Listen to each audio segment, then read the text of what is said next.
L'Éthiopie a annoncé son intention de développer ses propres plateformes de médias sociaux. Le 22 août 2021, le directeur général de l'Agence de sécurité des réseaux d'information, Shumete Gizao, a regretté que Facebook et Twitter soient devenus des instruments pour les forces politiques. Un constat particulièrement visible dans le contexte du conflit tigréen où les réseaux sociaux ont été utilisés comme moyen de propagande par les parties belligérantes.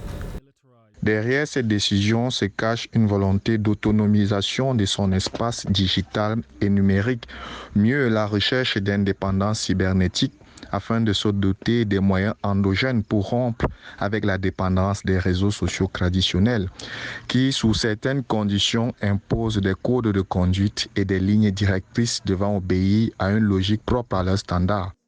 Avant les élections de juin 2021, Facebook a déclaré avoir supprimé un réseau de faux comptes liés à l'agence gouvernementale chargée de surveiller les télécommunications et Internet. Les autorités éthiopiennes se sont défendues, indiquant qu'il s'agissait de comptes d'utilisateurs prêchant l'unité nationale et la paix.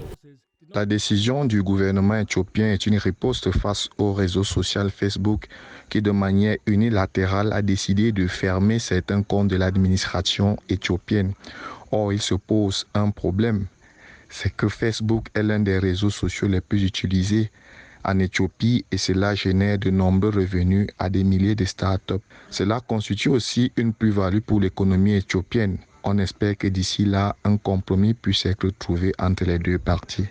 Shumete Gizao a déclaré que l'Éthiopie possédait l'expertise locale pour développer les plateformes de messagerie en ligne. Il a annoncé l'opérationnalisation prochaine d'une technologie de communication qui va remplacer WhatsApp et l'application de réunion Zoom.